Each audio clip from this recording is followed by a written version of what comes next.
itself. All right, we ready to go? I think so. We're recorded and live streaming.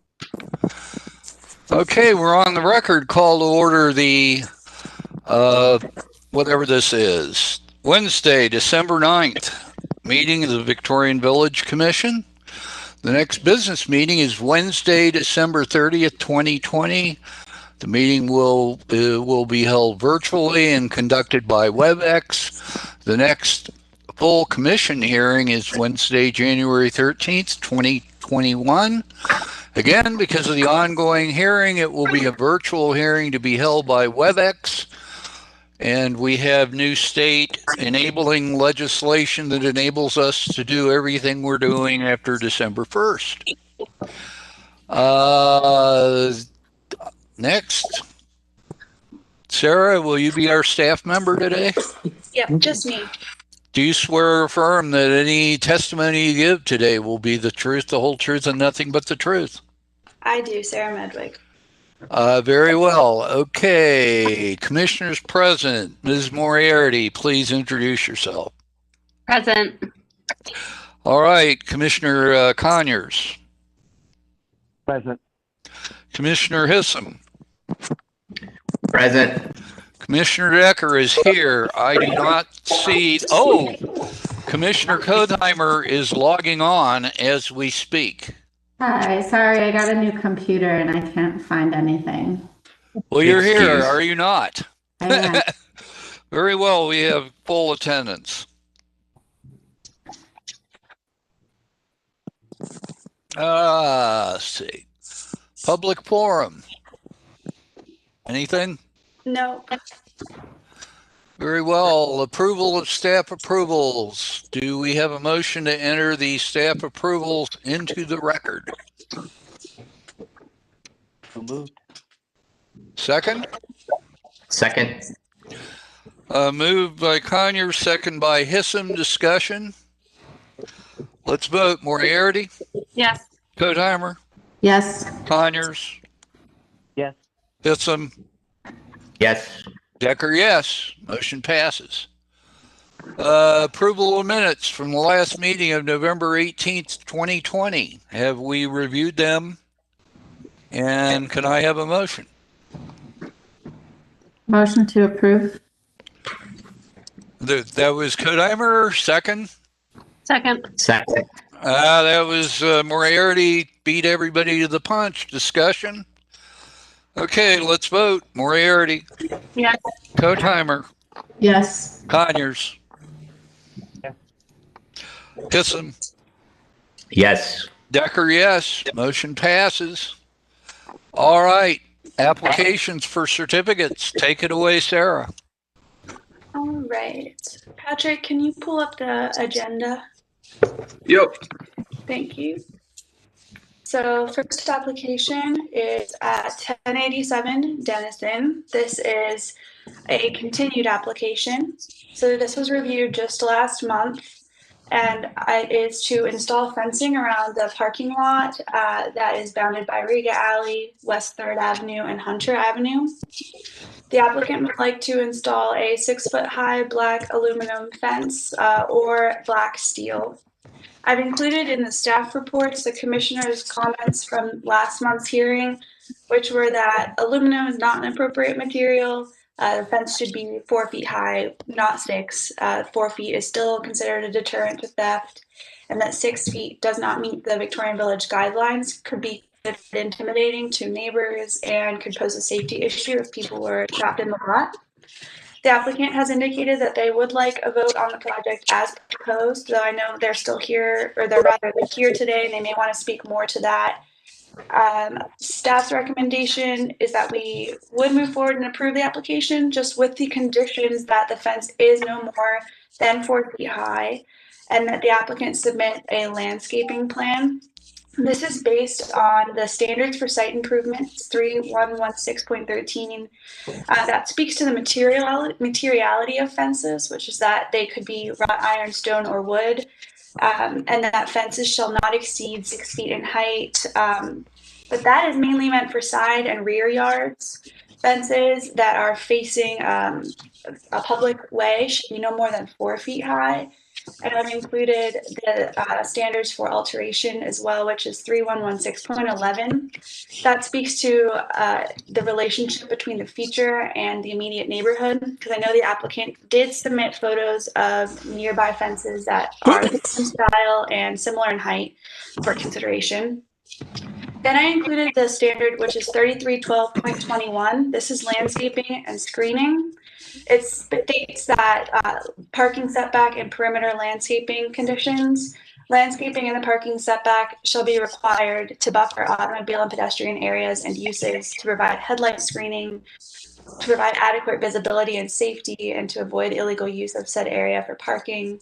Landscaping in the perimeter shall be required to visually buffer residentially zoned property from parking lots.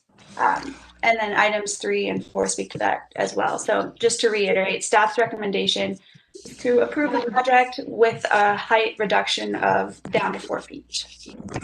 I have, our applicant is not here, correct? She is here.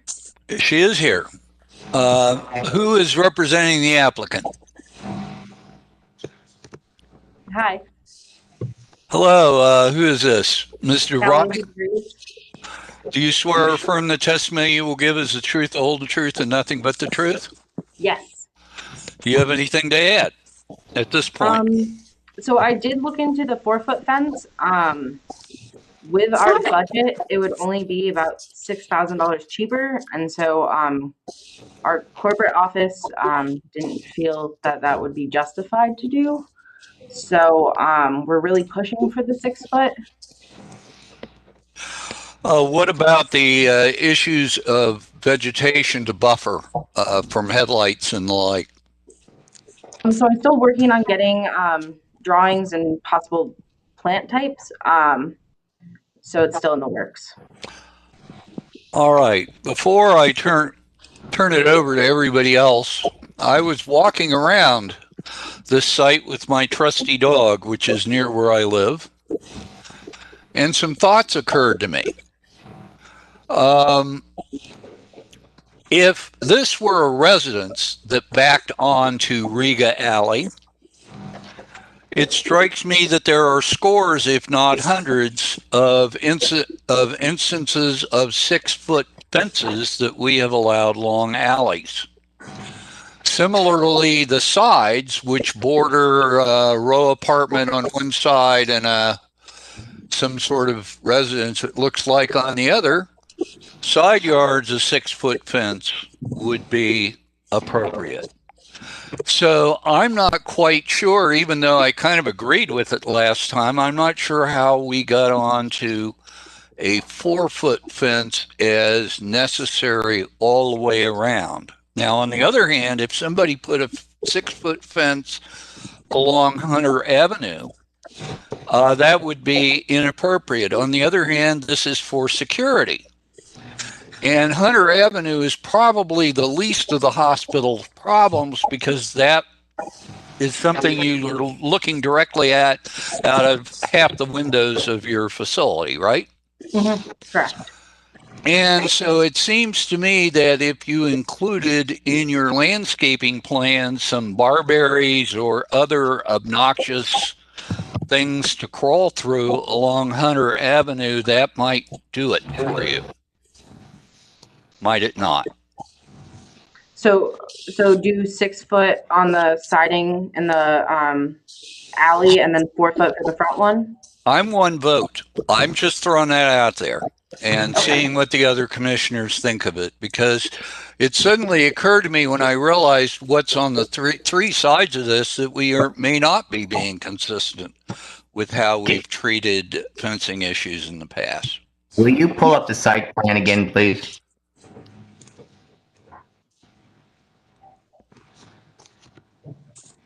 There's another one right above that, preceding page. There you go. Jeff, it's in the upper left. Okay.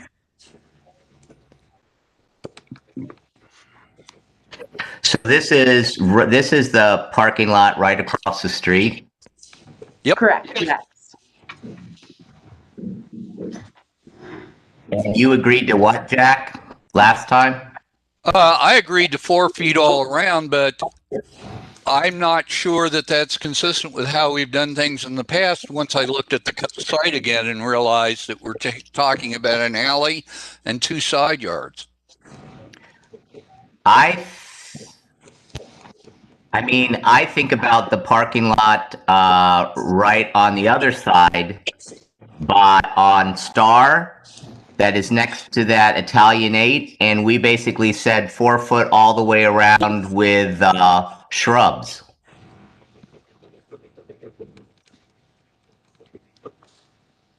Star, Italian 8. Was it located on an alley or on Star, or where was it?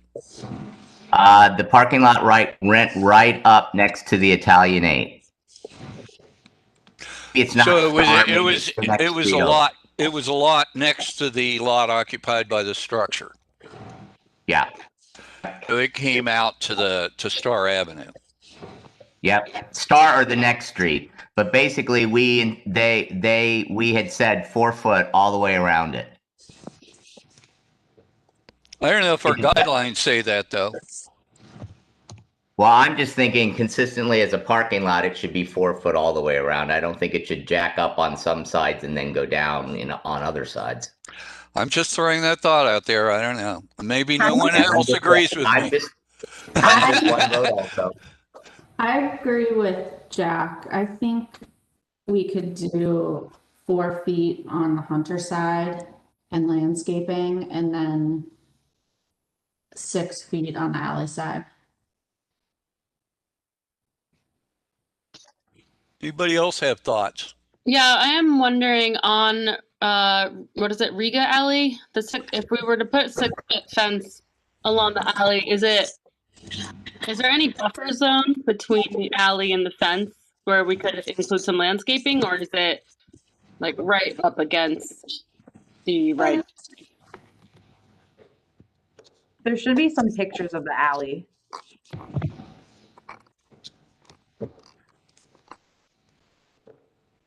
Is this the alley right here? No, that's Hunter. Okay. Yeah. So that bottom picture right there is the I know it's small, but that's the back part of the parking lot, so that would be up against Riga Alley. So it currently just has a wire going across with the yellow posts. So it seems to me that you would have to tear up a little bit of your pavement, put a fence and a green strip there, and it'd make it a little tighter turning in and out of parking spaces, but it looks like you got plenty of room. Is that what you were thinking, or were you thinking of just sticking a fence in the asphalt and running it up and down there? I'm actually not sure on that one. Would you want greenery for that alley? I think so. There are people who live on the other side of it who have to look at headlights when the cars come and go. Okay. I mean, we could probably do that. I don't see an issue with it. So I guess if they're going to do a hard green space, I'm okay with the 6 foot fence, but I insist on green along the whole thing. Would you want shrubs or I guess flowers? Is there like a standard for shrubbery for that? Lisa, what do you think? Evergreens. I mean, evergreen makes sense, but Sorry. I don't think it matters. Whatever. If you look at the 3112.21, it does have some guidance about the types of plants that could be planted and maintained. It doesn't say it's necessarily the only things that you could put in, but it gives some guidance on the size of shade trees, for example. Not that this was shade trees, but Yeah, you'd want a bush that was not deciduous, that gave you 12 months of cover if you could. An evergreen, a boxwood are just two ideas, but you haven't proposed a landscaping plan, as long as you understand that the main purpose of it is to provide a visual shield between the cars and any residences or anybody else, then you can probably come up with a good solution. Okay, perfect. So do we have agreement that as long as there is a green strip surrounding the lot, that the fence can be 6 feet on 3 sides, 4 on another, and the whole thing would be of steel and contingent on submitting a landscaping plan? Yep. Yep. I would argue that it seems you're saying to put green in the alley. Pardon? You're saying to add green in the alley? Add green in the alley? Yeah. Yes. Yeah. I mean, I don't think it's a deal breaker, but that's just me. I think it is, because basically what's going to happen is it's going to look like crap when things start collecting along the fence where the alley meets the fence. I just know it's going to be really expensive.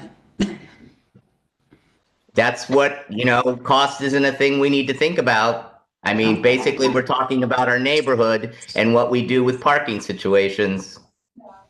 This is a chance to really improve this. I think if we want to think it as like a holistic improvement and this is the opportunity, let's go for it. But if they came back and it was a hardship,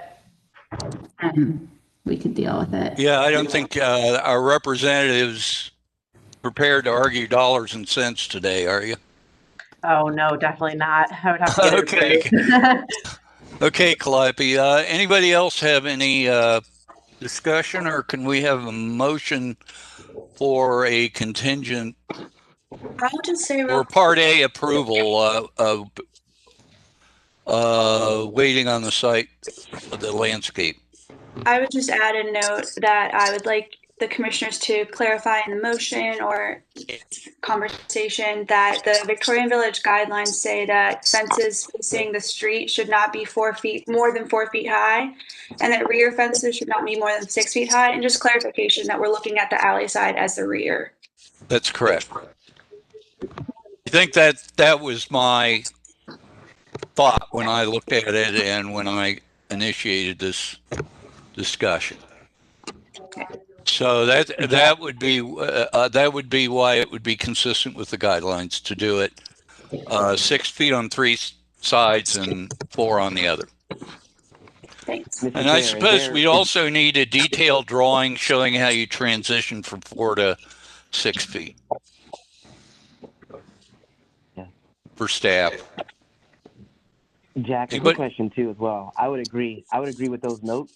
I just didn't know if there were other elements that were in the photograph that we needed to comment on as well. There seems like there's a lot of other markups, so I just didn't know if there was anything else, trees being taken down, things of that nature that we need to help them with to better inform what's coming back.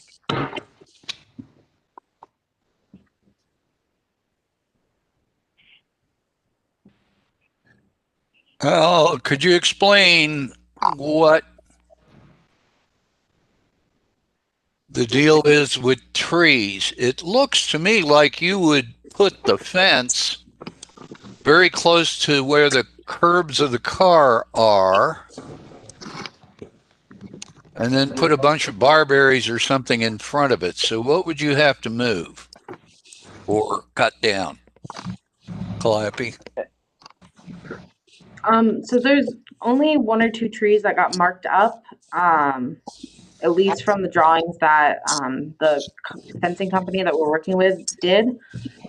Just basically moving the trees kind of thing so that the fence could go there, or chopping a few limbs. But for the most part, I'm not aware of any big moves that we would have to do for them. Right.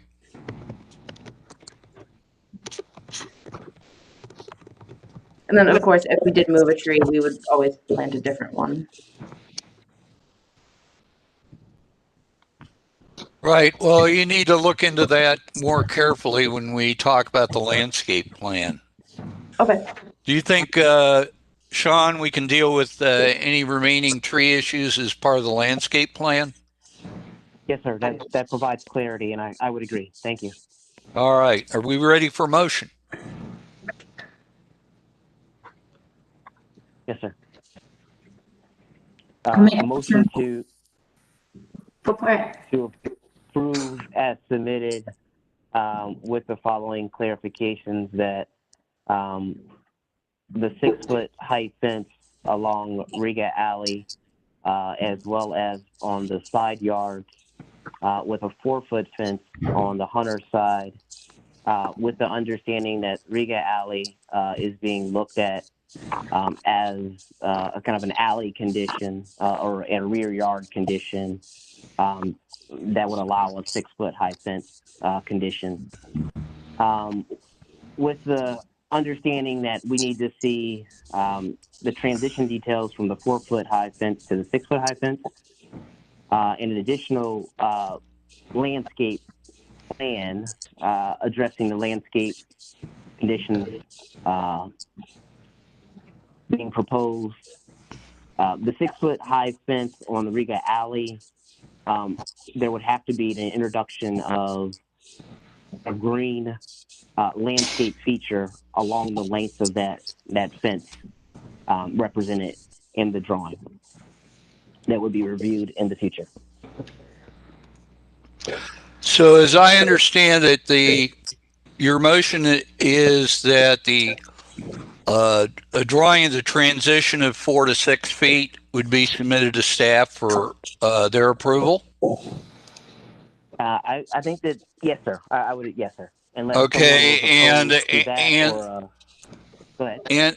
And that this entire thing is no, I interrupted you. Are you suggesting we should have a subcommittee look at it, or is that fine? I think that we should have a subcommittee review it, given the understanding of the landscaping as is not necessary. That's the major item is the landscaping. I think the minor is the transition. So since we would have a subcommittee for the landscaping, we might as well include all of it to be reviewed in one blush. My thought was that we come back to the whole commission with a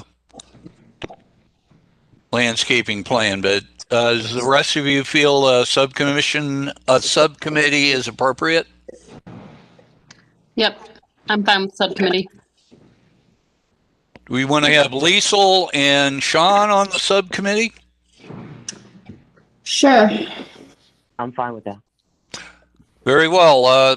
Do you consent to those changes to your motion? Yes, sir, I do. Do we have a second? Second. I think that was Aaron, was it not? Yep. All right, further discussion. Let's vote. Moriarty. Yeah. Kodheimer. Yes. Oh, wait a minute. Did we stop? Did we say this was steel construction? I don't know. We can do steel. Yeah, I think everybody had decided it was going to be steel. I just want to make sure it's in the motion. Is that okay with you, Sean? Yes, sir. I'm just going to say wrought iron or steel. That is correct. Okay, and Aaron, do you take that second? I do. All right, let's vote again. Moriarty. Yes. Kodheimer. Yes. Conyers. Yes. Issam. Yes. Decker, yes. Motion passes. There you go. So we need to see a landscaping plan, submit it to staff, and they'll circulate it to the subcommittee. Perfect. Awesome. Thank you guys so much. Thank you. Have a good day. What's next? Next, we're at Gravel Park. Patrick, can you switch back to the agenda for a minute while we go look at that? So this is to replace the existing doors with 2 new doors. The doors are to be aluminum.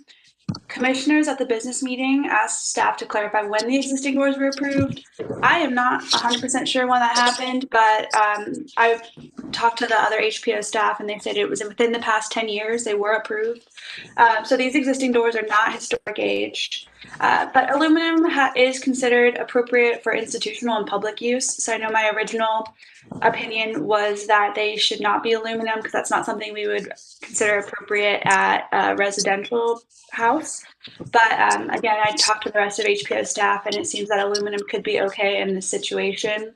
Also, after reviewing it, it seems that the proposed doors would be more appropriate than the existing doors.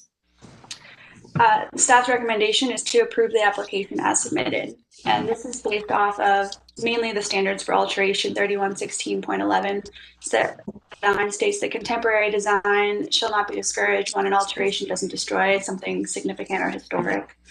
Yeah, that's pretty much it. The doors. Can we see the doors? Because those are new doors that they just recently, I mean, they're not that old. Yeah, I remember approving these not that long ago. The applicant is here to speak. I think the best picture is page 5. Who's here from the applicant? Hi, I'm Megan Stewart with Triad Architects. Megan, can you turn on your video? It is on. Okay. Do you I can't see you, but do you swear or affirm the testimony you will give today is the truth, the whole truth, and nothing but the truth? I do. Yeah, there on the left are the doors that I remember approving with you, Jeff, and on the right, I guess we're using the existing transom and we're putting in double light doors as opposed to single light, right? Yeah. Why? So my question is why can't I like the articulation of the door? Why can't we just do half lights? I mean, we're kind of going from institutional to institutional. So we came to the commission in June, I believe, and we are redoing the exterior windows at that time, and this was in addition to that project. So the exterior, and if you go to the very last sheet, it'll show the full existing elevation. So we're moving from aluminum windows to double hung windows. I think there was a comment made when we came before the commission at that time that hearkening back to the time, if you stop at page 7. So that top left image, hearkening back to the time that this was just an open pavilion. And so we were trying to get as much daylight into the shelter house as possible. And that's why we went from two half light doors to a half light on top, a mid rail, and lights at the lower portion. And if you go back to page number 4,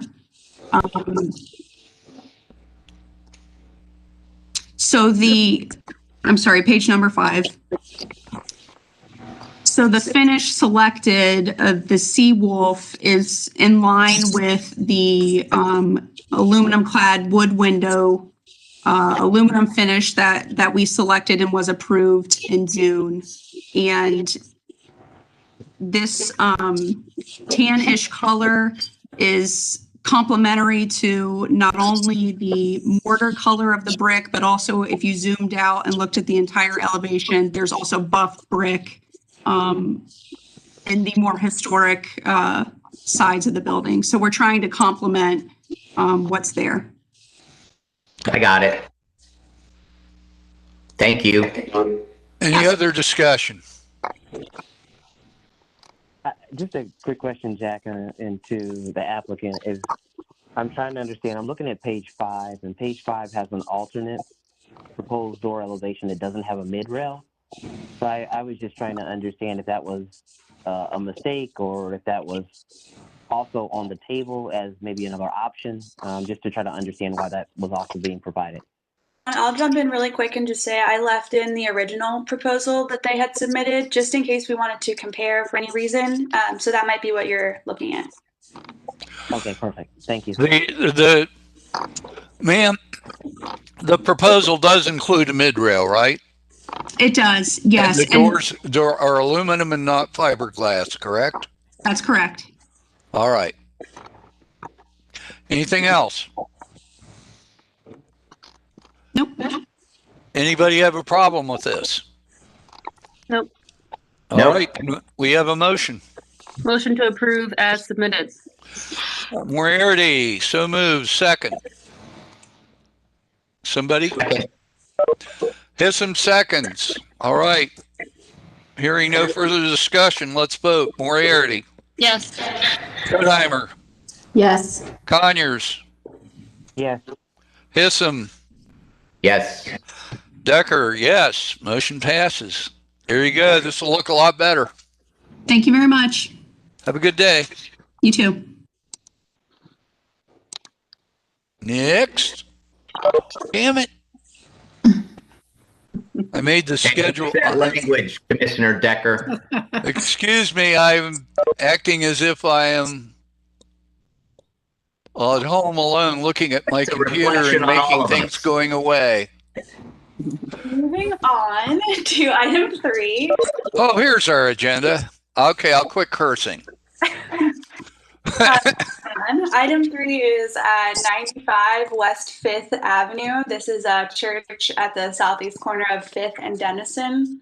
This is for stairs that are located on the northern elevation at the northeastern corner of the resource.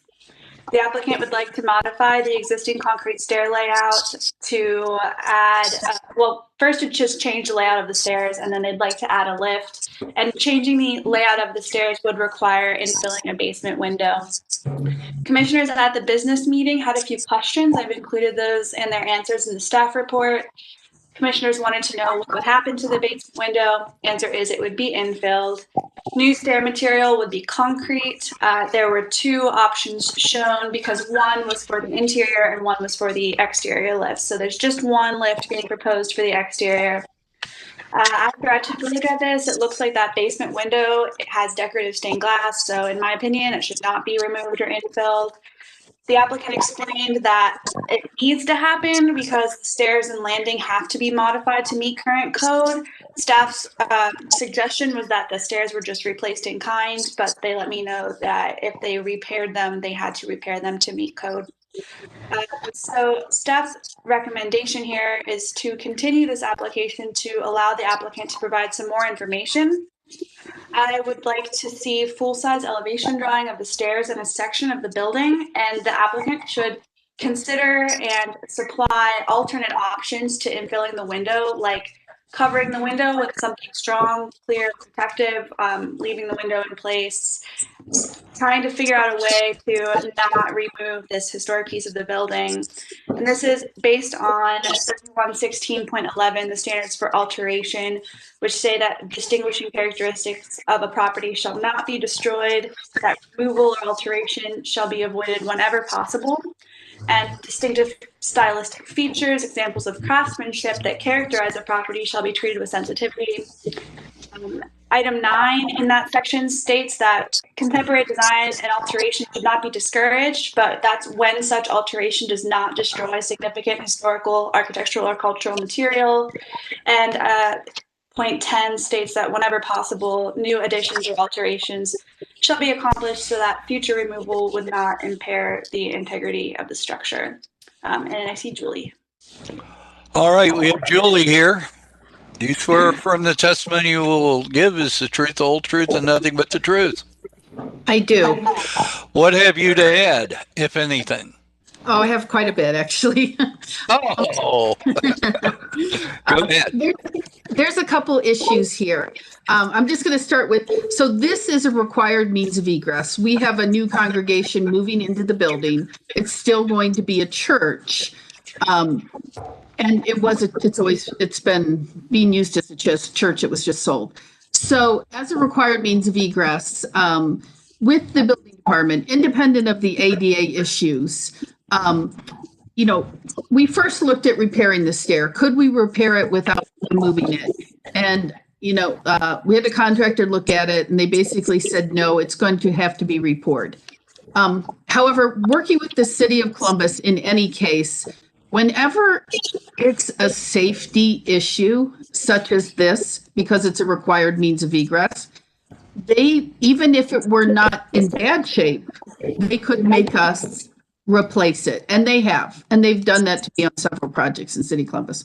They have a lot of new inspectors that are really strict. However, this cannot be repaired. It needs to be repoured.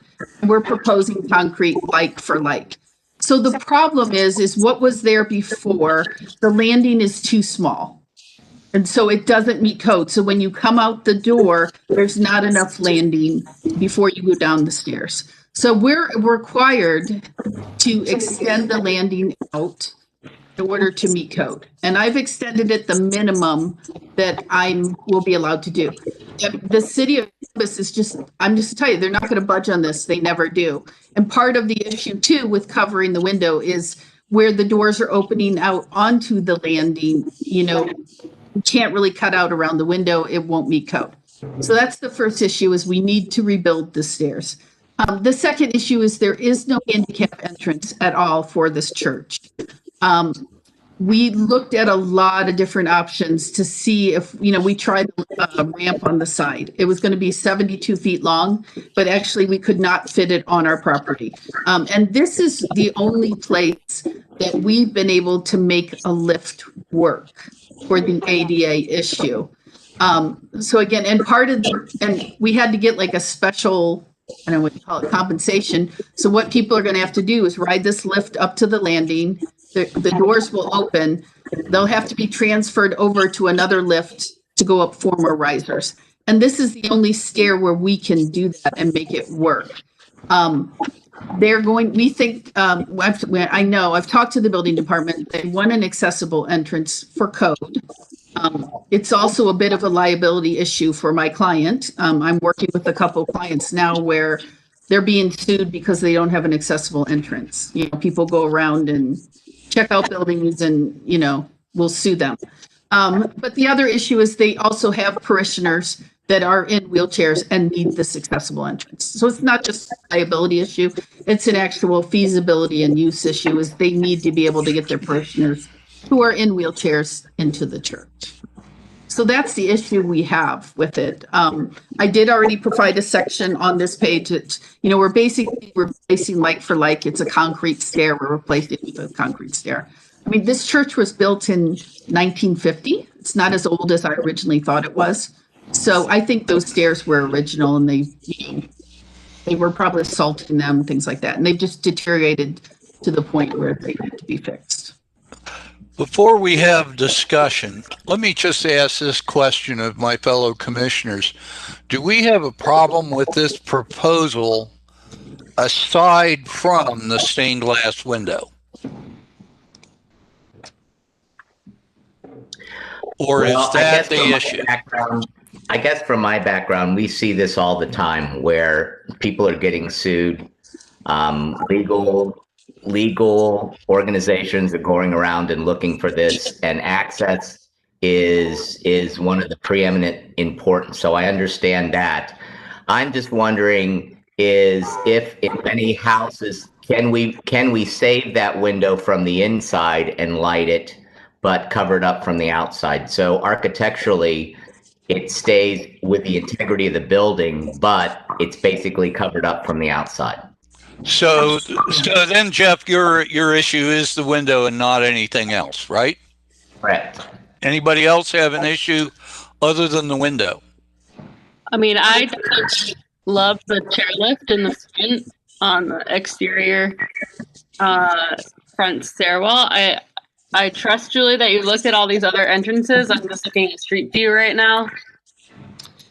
And not knowing like the interior of the building, or not one of those side entrances couldn't be retrofitted with a ramp and then having the chairlift completely inside.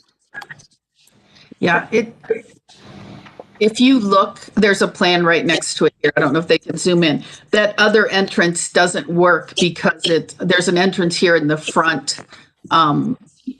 or I call it the back of the church here, where I guess you can't see where I'm pointing, of Wait, course can not. you zoom in on that plan, please?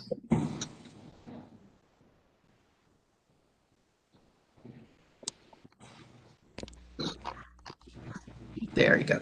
So there is an entrance in the lower left corner of the first floor plan. However, that is a step up into the building, but the other one was it's a step up into the church too.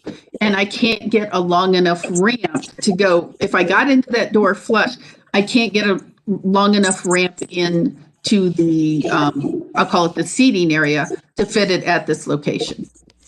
Let me ask this question. What do we think is more historically intrusive? A big concrete ramp somewhere or a lift? I think a lift is not a bad solution. It's been I tell you, it's been a real tough challenge to get this to work for them. And we don't have any issue with keeping the stained glass window on the inside at all. That's not an issue. And, if there was a way for the window, I certainly would. But, I've consulted with the building department on it. And, when it's an issue of egress, they're pretty inflexible, shall we say. Especially Tell me again why you can't put a well around that thing. Because the stair has to be a certain width relative to the occupant load. And it narrows it down. And we're right on the property line. I will say this, you think this is the front of the church and would be very visible. It's really not very visible because you're going down Fifth Avenue. The upper left hand is a prominent entrance. You kind of, the neighbor has a lot of landscaping. They've got a raised bed on their house. Like you see that landscape bed there, and the next house is right there. So, and they've got landscaping in front of their house. It's not as visible as you would think it is, actually. It doesn't feel like a main entrance. Yeah, I guess I'm also thinking, though, that it's not really the best option still to have to transfer to a second lift, like as a user. Yeah. I totally agree. We could not find another solution that worked. A ramp at this location did not work.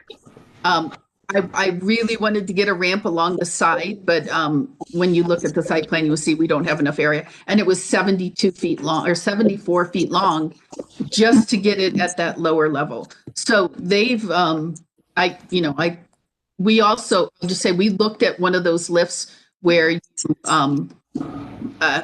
they pull their wheelchair right in and then they are lifted up and we'd go through that big stained glass window on the second floor.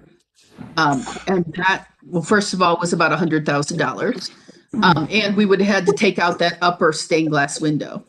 And so it was much more obtrusive. So, I actually was surprised, but, they said, what, we're going to have people there to greet them and we will help anybody who needs help. And we've talked to the people who are going to use this lift and they feel pretty comfortable with it.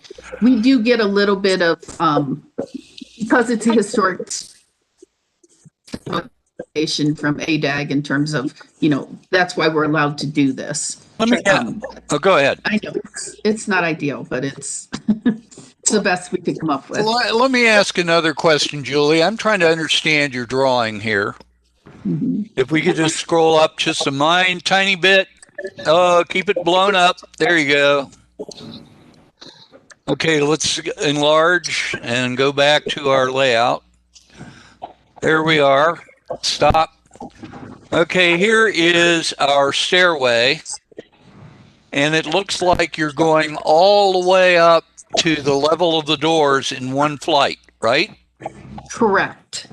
And that flight starts at about the corner of the building, right? Correct. Well, no, it starts in a little bit because I was trying to go back. And also, with this kind of lift, it has to be continuous. It starts near the corner of the building. Yeah. And so the stairs aren't very high by the time they get in front of this window, are they? No. How much of the window do they obscure? Well, can you go back to the pictures? I'm whoever's doing all the shifting there. See that right now? So yep. We're coming up from grade and they have 3 steps. Okay. Mm-hmm. And that window, if we could just go down or go up a little bit on the drawing so we could see the pictures and the plan at the same time, that would be super helpful. So that window is centered, okay, on the double window there, okay? Yep. All right, so you can see 1, 2, 3. You know what? Yeah, it might be just one tread in front of it. So you've got one tread obscuring a corner of that window. Yeah. That's what it looked like to me. And so why wouldn't you just provide some sort of plexiglass in front of the window to keep people from kicking it, or an iron grate, and you wouldn't need a well? I'd have to figure out how to pour that, but I suppose we could do that. We'll figure it out. Why don't we do that for our approval? That's solved our window problem for the time being. If it doesn't work, we may be hearing from you again. Okay, I think you're right. I think we can get it. The contractors, he knows this stuff, so I'm sure he can work around it. Anybody else have any issues with that? Nope.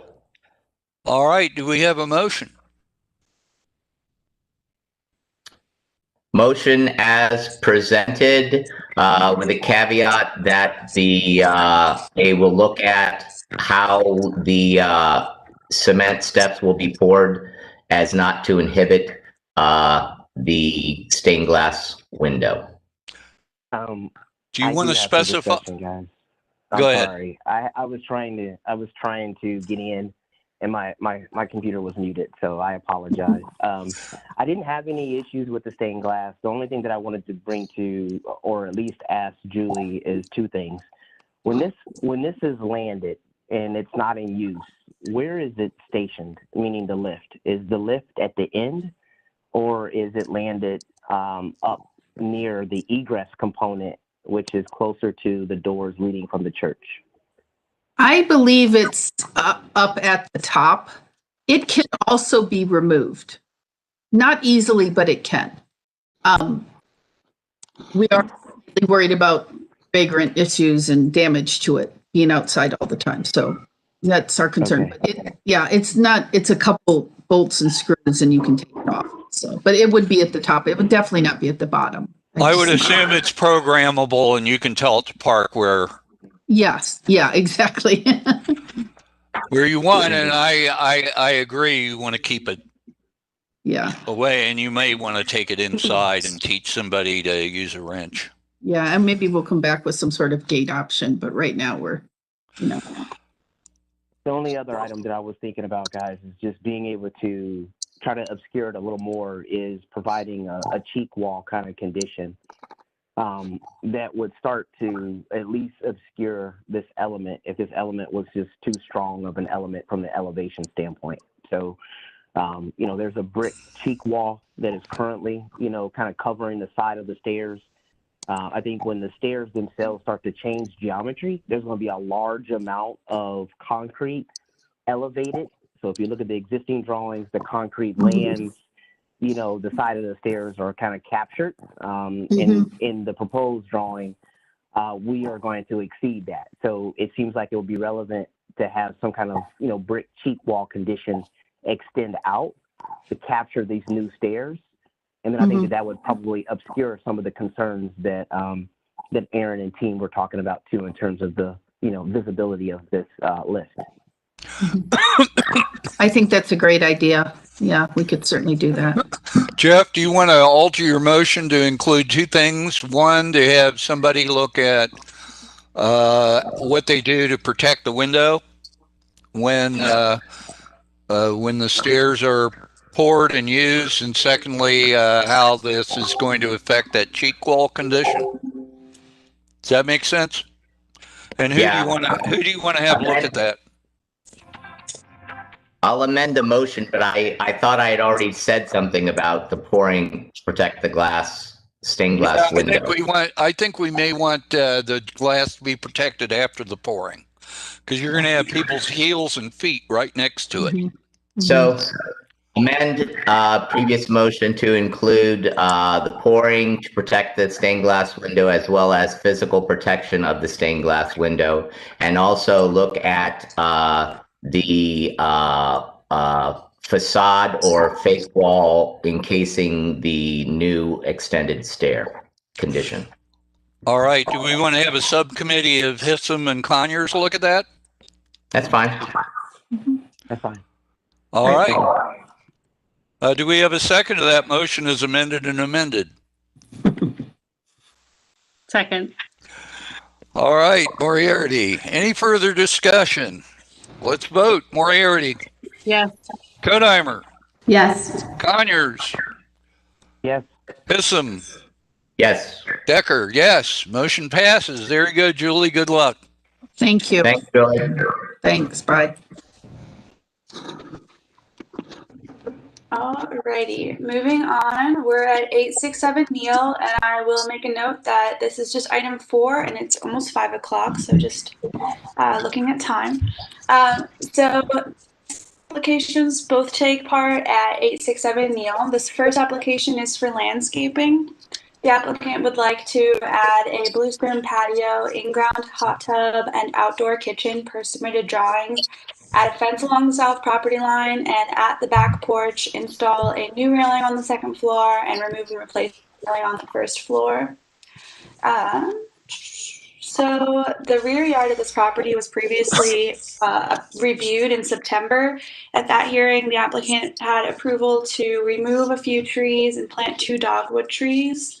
At the business meeting, the commissioners had a few comments. One was that commissioners were hesitant to see a heat-producing grill so close to that wooden porch, and were concerned that placing that kitchen directly against the porch could make porch maintenance difficult in the future. And they had questions about whether there was work previously approved for this porch like a year or 2 ago. I didn't necessarily see anything at this rear porch. I saw some stuff for the front porch, but I was unclear. So the applicant is here, I believe, and that in a few minutes. The commissioners requested photos showing the dogwood trees that were approved back in September. Has not been submitted. Also, staff and commissioners requested an updated site plan that did show the dogwood trees on them, which was also not yet submitted. And then the last note I have is that the applicant provided a few different options for fencing, but only one of those fencings is 6 foot or shorter. So staff would recommend approving some conditions. One is that staff does agree with the commission that the heat producing grill should not be positioned so close to the porch, and I would recommend either relocating or reorienting the outdoor kitchen. I would recommend the approval of fence option 1, since that's the one that meets the code, and that the applicant should submit an updated site plan showing the trees, and then any or all other clarifications to staff for review prior to issuance of the certificate. This is based off of 3116.13 standards for site improvement that speak to landscaping being compatible to itself and to subject building or structure, and the Victorian Village guidelines for fences and yards, which state that plantings should complement the house, accentuate the entrance, and not be cluttered or busy. And this is Carson, who I think Mr. Thrush, are you with us? I am. Turn on your video if it's not on. It is on. Are you? Okay, there you go. You've made it into my row of pictures. Oh, Raise your hand, please. You swear or affirm the testimony you will give is the truth, the whole truth, and nothing but the truth. I do. Do you have anything to add to what staff has said? No, it seemed pretty accurate. All right. What say we, commissioners?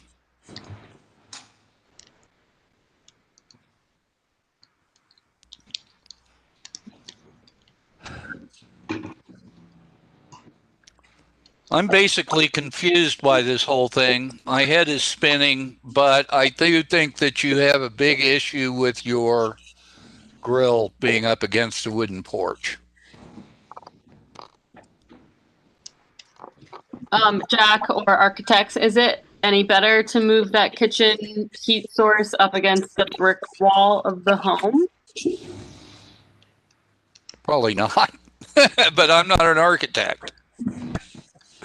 No, I think just typically we would see most of the outdoor kitchens pulled away from the home, you know, Right. Yes. as an element. And I know that contradicts some of the applicants' pursuits in terms of trying to, you know, maintain as much yard. But I think that there's a concern in terms of egress coming out some of the wells, as well as the, you know, the integrity of maintaining the porch, et cetera, that we've talked about.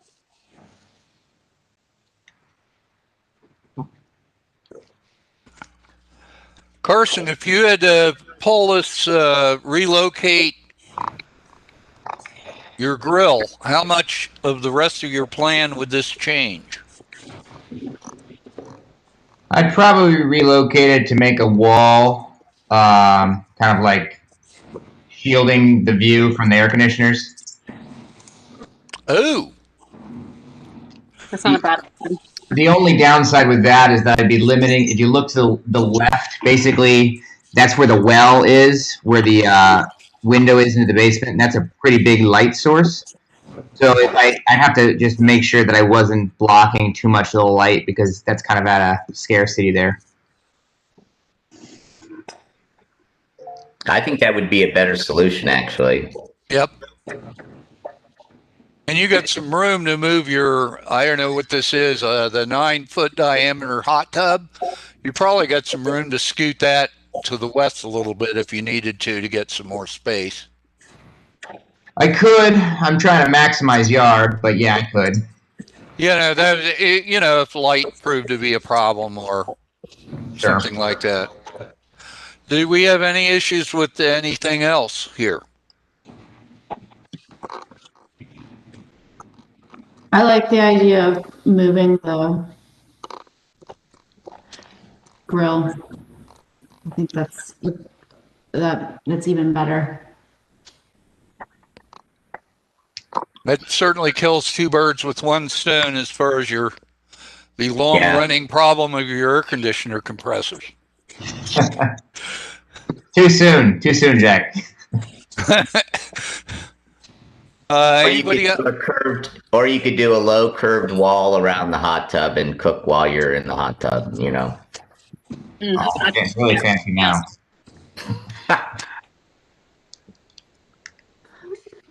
All right. Are we ready for a motion? Am I able to make a motion as a person? No. No. You can pose a question. Do you have one? Or you can give us information. I suppose the motion would be as submitted. I don't know. I'm forgetting. Sarah, did you have some caveats here? Yeah, you should look at the fence options. I think fence option 1, if I'm remembering, is the only one that is not more than 6 feet. So we should double check. And then also that we should get the site plan just that does show where the dogwood trees were planted. Well, he's going to give us a new site plan now.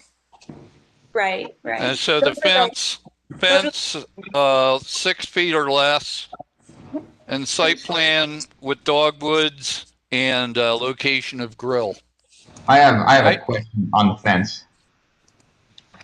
So my neighbor on the north, obviously he replaced it all with cedar, and that's what I'm matching. My neighbor on the south, we have an 8-foot fence right now, what's there currently. And when I talked to him about replacing it, he said he's fine, but he wants to maintain the height that's already there. If I really fought you guys on this, where would we come out on this? 6 feet. I don't know how he got an 8-foot fence anyhow. I don't know. It's older than me. I'll say that. Okay, the 8-foot fence, is that this it's the one on the south? It's in the profile in the pictures. If you look, what is it? Slide. Oh gosh. I'm looking at current pictures at 4 o'clock. I don't know what page this is, but is this the fence on the northern side of your yard or the southern side of your yard that's 8 feet? The one that's 8 feet is the one on the south. Right. Okay, and this is a shadow box anyway, right? When you say shadow box, The alternating yes, vertical boards on both sides. yeah, you got it. That would not be appropriate to rebuild that anyway. So it's not like for like. So you'd have to go 6 feet. And if you plot us, that's where we'd end up. I just needed to ask. Very well. So do we have a motion to approve as submitted with a new site plan that includes the dogwood trees and the new grill siting away from the house and all fences to be 6 feet or less? I think that's what we want, isn't it? That would work for me. Yeah, is that not a motion to continue though, Jack, if there's that many elements? Or well, do we need to look at the site plan or can staff? Architects? I think staff can okay that. Yeah, I would recommend a subcommittee. I'm sorry. Okay, then you just nominated yourself, didn't you, Sean? Who do you want on there with you? At a minimum, landscape or an architect. And how about Lisa? Or a planner. You know, I heard about a good planner too as well. Lisa, do you want to be the second? Sure. All right, so there's our motion, but somebody has to make it other than me. I'll make a motion. Do we to adopt by reference what I said? Yes, that sounds great. Very well. Who wants a second? Second. Moriarty is first to second. All right. Further discussion. Let's vote. Moriarty. Yes. Kodheimer. Yes. Conyers. Yes. Itham. Yes. Decker. Yes. Motion passes. Next. You're still under oath. Here we go. Next one. Just to be super clear, that was with the new site plan showing grill and trees to subcommittee, right? And fences 6 feet or less. And the next one, also 8667 Neil. This is to remove 6 windows and replace with Crestline Elite Premium Clad with oak.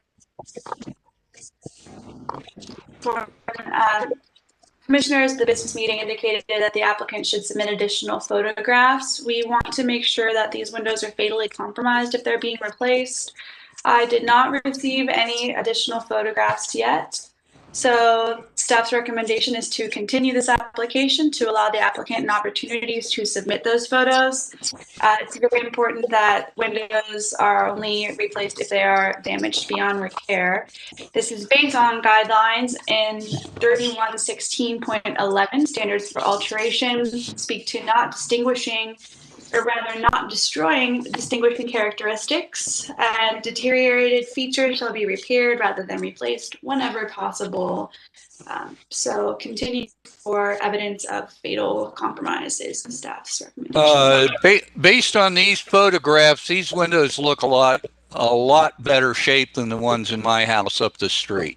I don't know about the rest of you guys, but these do not show the sorts of conditions that we have ever used to totally pull out old historic windows. Please contradict me if I'm wrong, folks. I will say the ones that are on the 3rd floor, they're called windows 1 and 2. They're white, painted white. They're facing the east. Yep, I see them. Those aren't even original. Those broke long ago when I was trying to open them, and I just replaced them with old like 1x, basically. Those aren't original at all. Those are just basically made out of 2x4s. Why don't you give us some pictures of those and we'll look at them. I see a little bit here, but we need more detailed pictures that show exactly what's deteriorated so we can make a reasoned argument why they're dead. You can see, if you look on slide number 7, You'll see if you look closely that it's literally just bare 2x4 on the exterior of that window. Like I said, it broke, I don't know, maybe 3 or 4 winters ago, and I got something in there kind of quickly. So one more slide down, whoever's controlling that. There you go. So if you look there on the outside, you can kind of see the window there, where the outside is literally just bare pine, and then the inside is just like nailed together like scrap wood 2x4 stuff I had laying around. The locking mechanism isn't original. I mean, it's entirely deteriorated. Are you talking about the casing is 2x4s or what is 2x4s? I can't tell. The actual sash.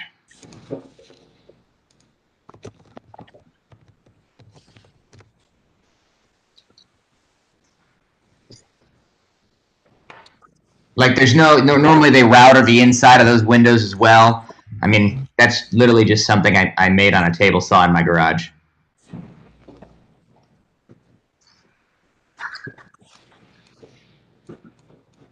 I totally understand your idea that you don't want to replace some of the other larger windows that are solid oak, and you want me to send more photos to say here's the deterioration from the outside. However, these two are extremely leaky. They're not original. They don't fit well, and I just would like to get them replaced today if possible. Because I think we have enough evidence here showing that they're literally homemade. And I'm not a window maker, for the record. I think we have enough evidence to replace these ones. What do you think, folks? Can the applicant talk a little bit more about what the operations of that window would be? Would the operation of the window be in kind, meaning a double hung?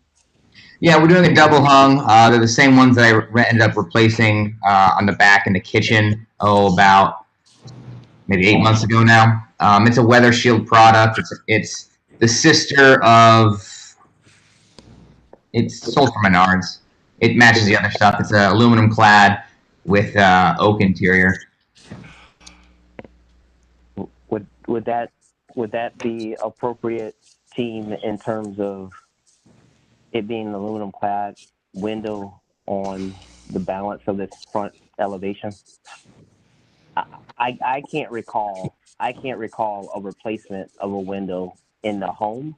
I remember that we talked about a review. The only thing that I can recall is the replacement of windows related to the carriage house, which is the rear structure of the home. So hopefully other team members remembers what we did on the replacement of a window on the main primary home.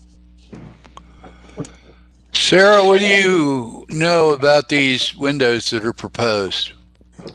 I looked for the COA for the ones that were mentioned that were replaced a few months ago, and I did not see it in my files, which could very well be because we're in this weird digital work from home time, but I did not see that COA that stated that these windows were okay and were replaced earlier.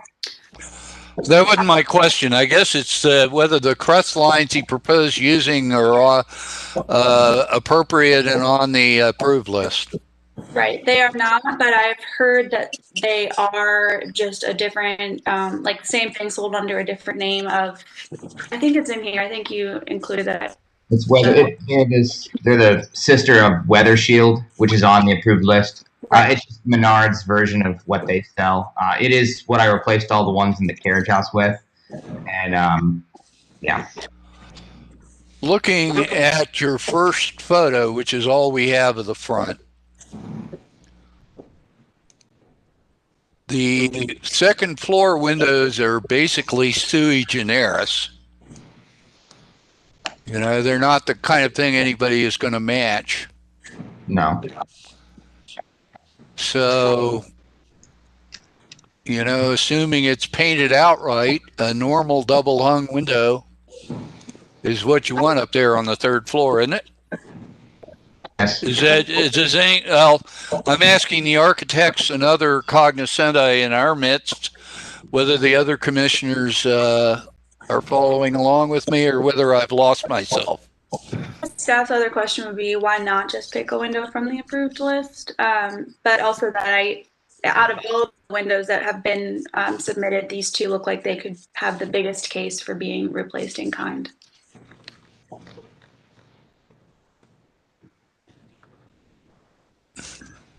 Any other comments? Anybody? I think I'm okay with. I Oh, I'm think sorry, that Mayor. someone should look at them in person. Aaron, you got interrupted too. If he's just asking for this one, I'm okay with that. The rest of them, I think they do need to be looked at. I'm with Jeff. Yep, that's what I was going to say. Windows 1 and 2 on the third floor, I'm okay with replacing in kind, but the other ones need evidence. We want to go with an approved, may cost Carson 20 more bucks, but do you want to go with an approved list window? Yes. All right. Do we have a motion?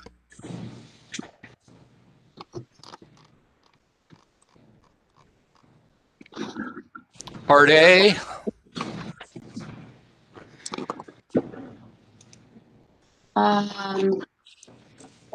Okay, so part A is for replacement and part B would be continue the. That's the windows, yes. Okay, sure.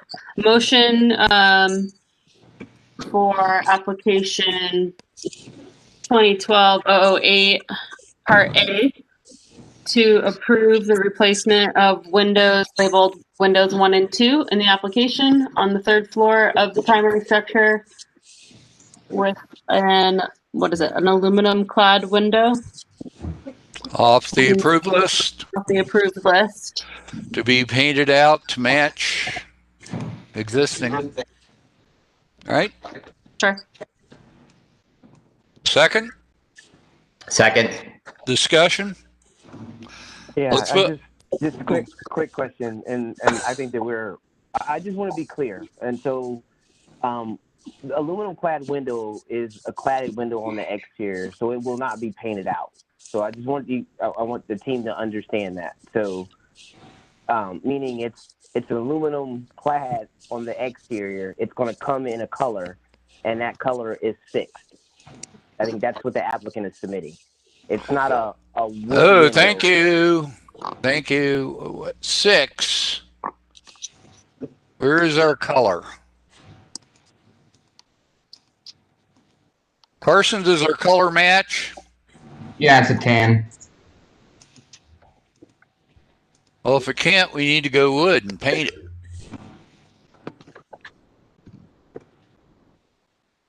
Do we have a color sample here?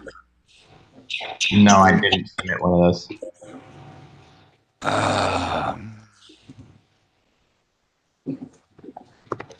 Commissioner, do you want the window selection and color to be submitted to staff for review before issuance of a certificate? That'll work. Will that work for whoever? I'm sorry, who made the motion? I did. That works for me. All right. Do we have a second as amended? Second as amended.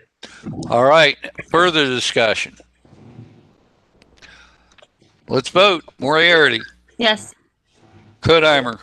Yes. Conyers. Yes. Hissom.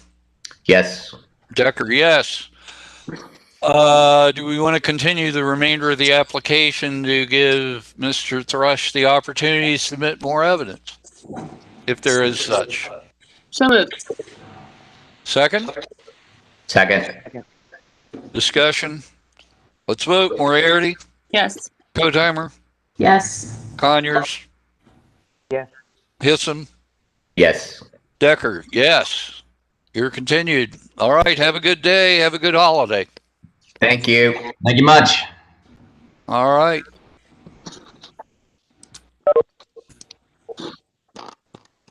We're at 91, Neil. Window thing. They have to uncover an existing kitchen window that was covered before, like a while ago. And they want to remove the historic age window, decrease the size of the window opening, and then install a Marvinwood Ultimate hung window in the smaller.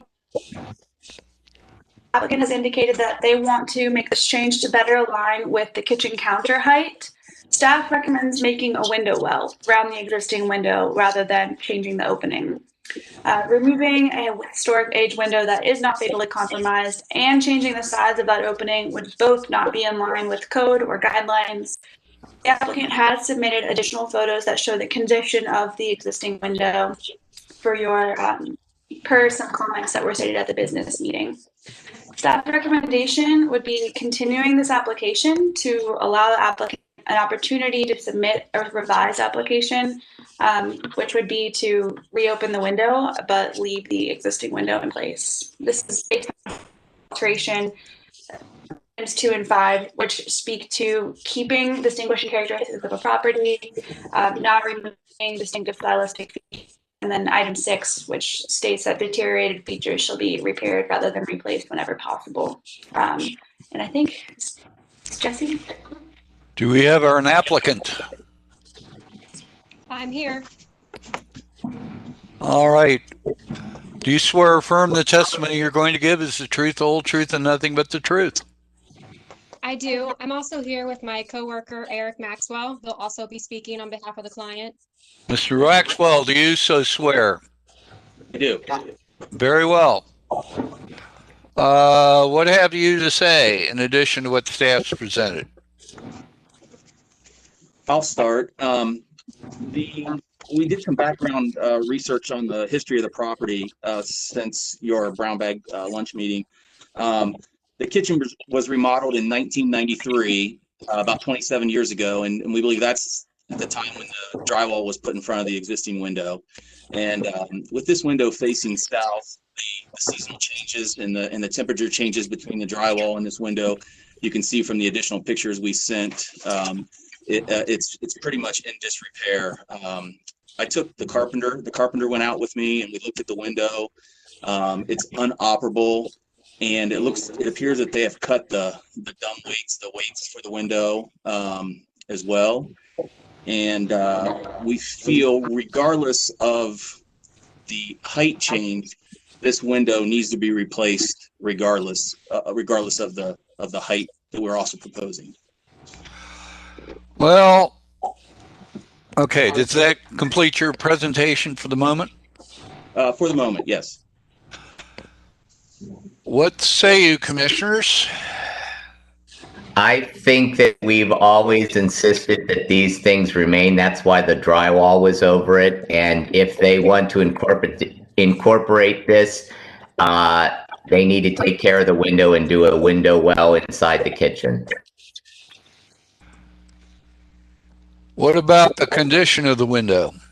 I think the condition looks pretty bad, but I do think that I agree with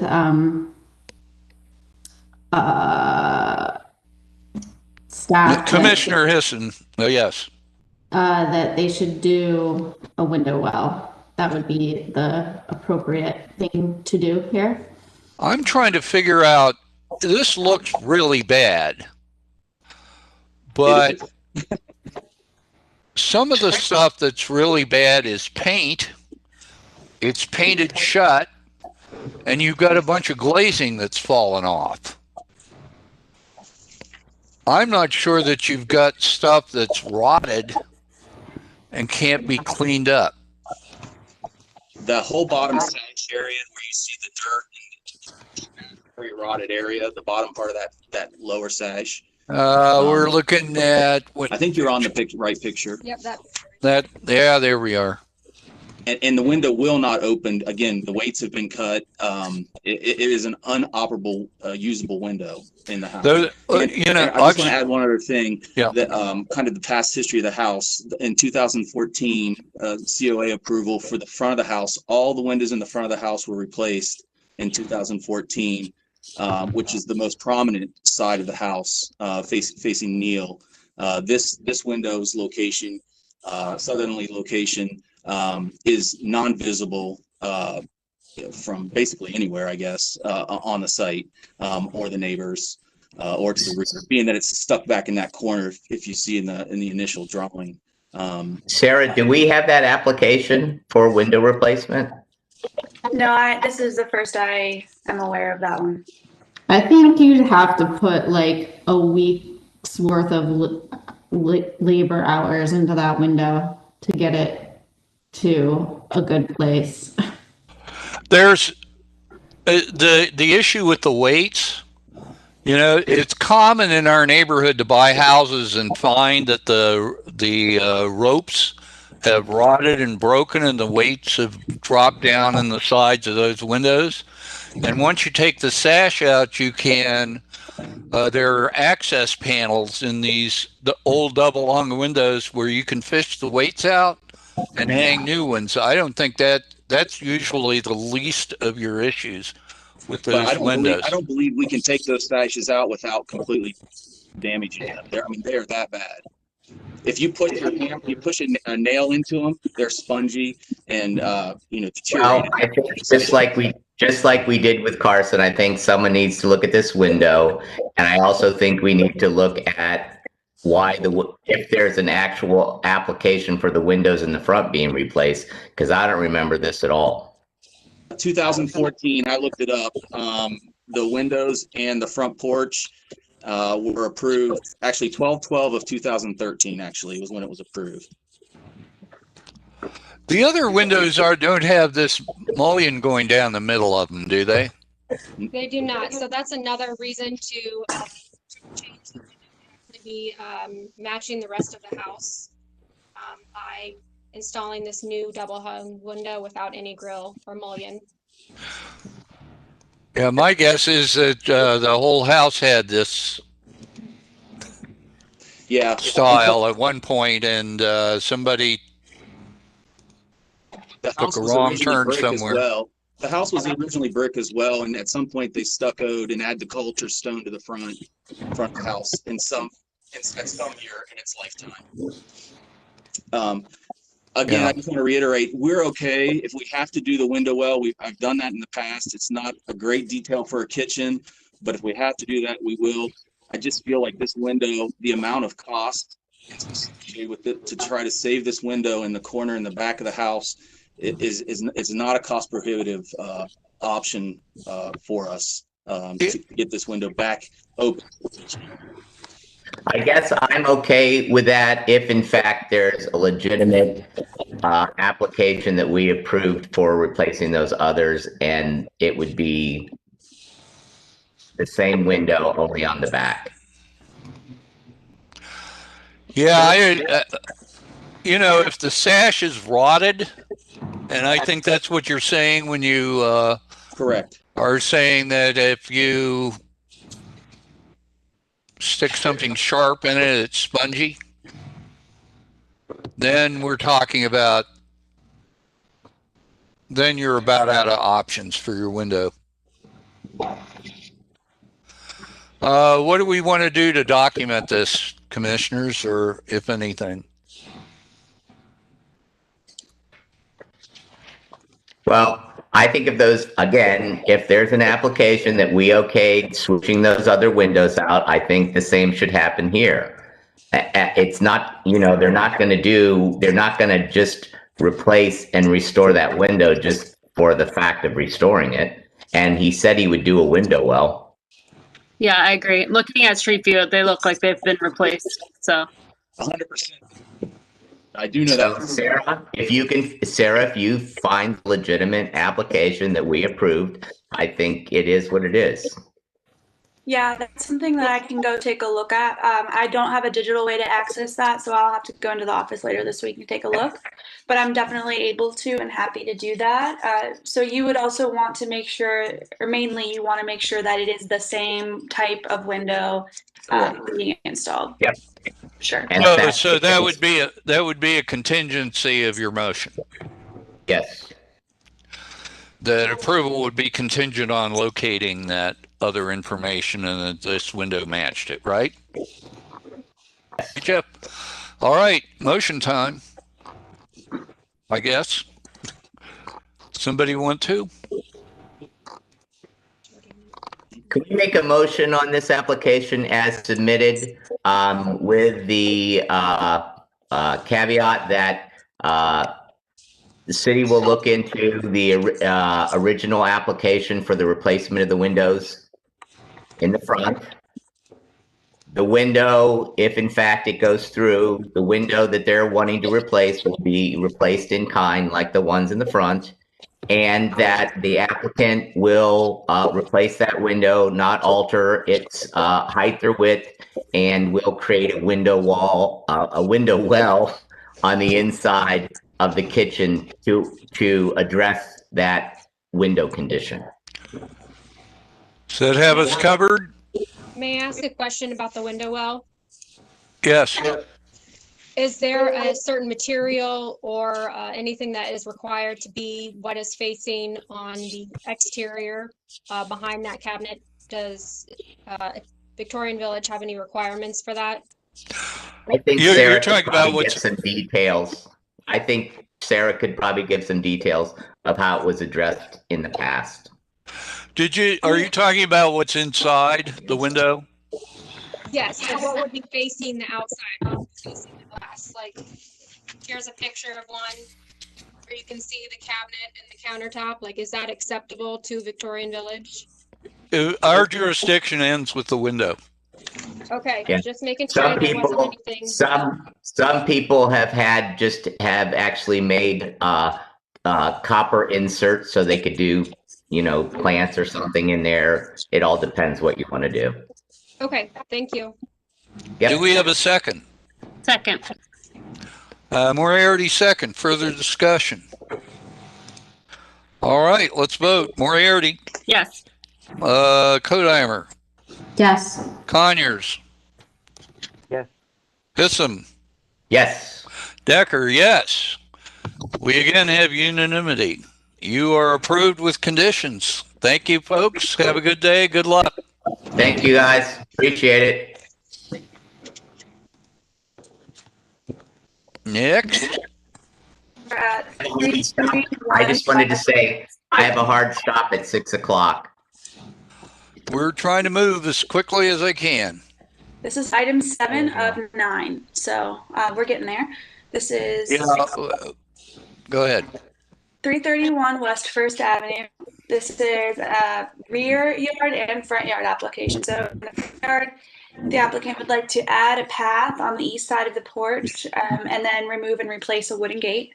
And then in the backyard, they would like to add a 10 by 15 foot swim spa, patio and pathway, a fire pit, a wooden stoop with a railing, and then replace a fence around the eastern property line and add a fence screening the pool's mechanical systems and air conditioning unit. The commissioners at the business meeting asked for some more information about the wooden gate and the fence, which the applicant did submit. It's included in the package. The hot tub in the plans that you'll see, it is existing. The applicant is proposing to remove 4 plum trees that they've told me are diseased or decayed. I find that the removal of those trees is mitigated by the planting of a row of hornbeam trees.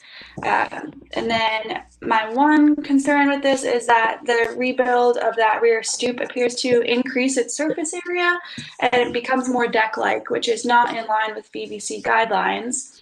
So my recommendation is to approve the application with the condition that the rear stoop can be replaced in kind, but should not be expanded west beyond its existing footprint to avoid becoming a deck, and that the applicant should submit measured drawings to staff for review and approval prior to the issuance of the certificate.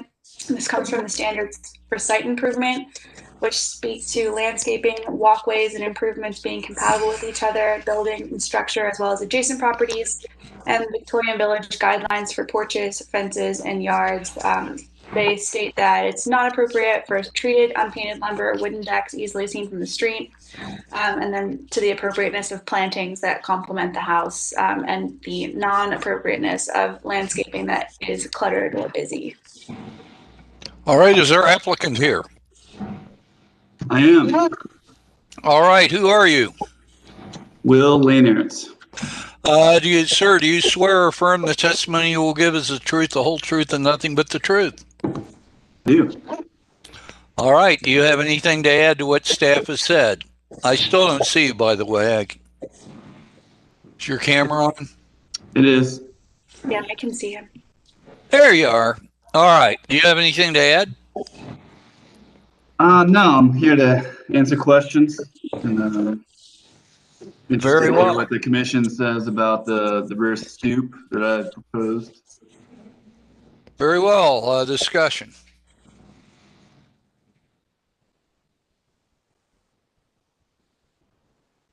I just think that as far as our comments on the gate, that seems like that's been remedied. I would agree with staff in terms of the understanding of the nature of that extended stoop now turning into more deck-like. So I think that's been kind of consistent in some of our concerns on previous projects and reviewing previous projects.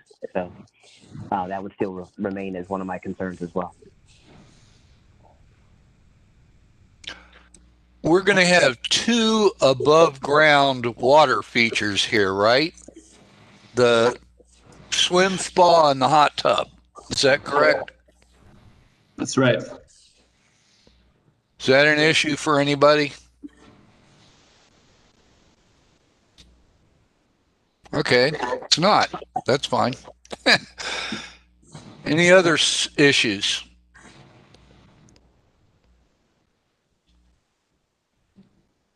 What was the height of the deck?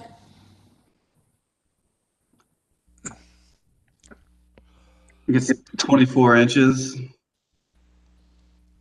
off patio elevation.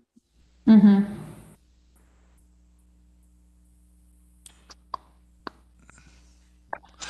How deep do you have it now?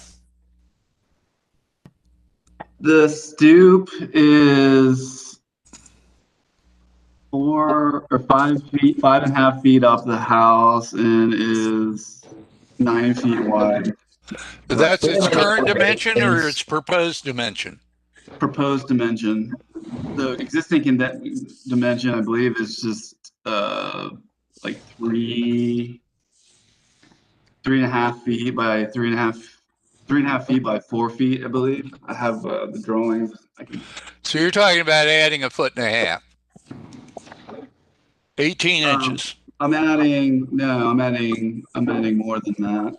Well, you're making it wider, but in terms of making it project from the house, you said it was 3.5 and now it'll be 5. Patrick, can you go to the photo of the stoop currently? That helps me. Well, do we have an elevation of this with the hot tub and the stoop and the full stairs? Is this the right one, Sarah? Yeah, that's the bottom right photo shows what's there now. Got it. Thank you. That little thing. Okay, and so where's the elevation of what he's proposing with the door and what we're going to actually look at?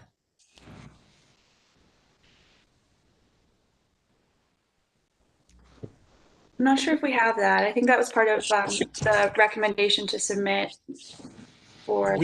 We can see something on the site plan, page 1. I need to see, I would like to see an elevation of what that whole back facade is going to look like with that raised deck area. I also would add that we could use some measurements on the site plan. So, it's labeled a stoop. There's not measurements on there. If you could measure your existing, you could do a hand drawing for that one and then ask your architect or landscape architect, whoever did this plan for you that we're seeing right now, to add measurements to that drawing as well. I don't think it's a problem. I just want to see what it looks like. That's easy to do. I can submit that to staff. Jeff, are you saying you want to see what it looks like before you vote? Yes, exactly. Yeah, I think we need to continue, based on what I'm hearing from the commissioners, we need to continue this and wrap it up next meeting. Is that okay? Is it just based on the stoop? Is there any other concerns?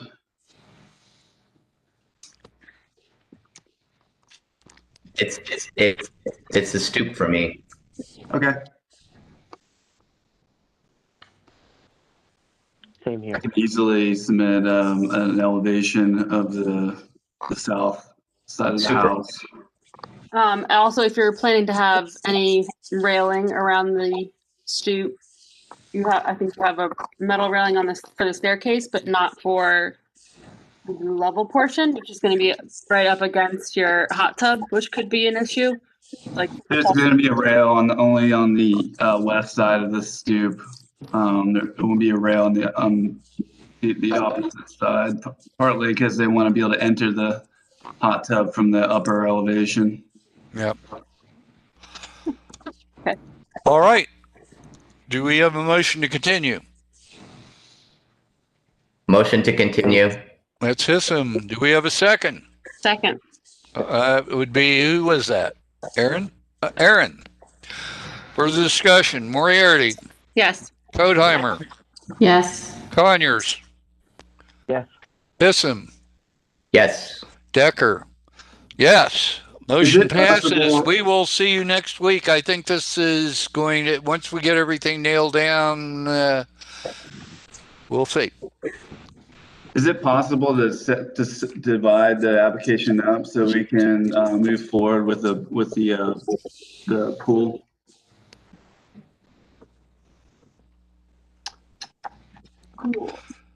Pool, what, the swim spa? Yeah.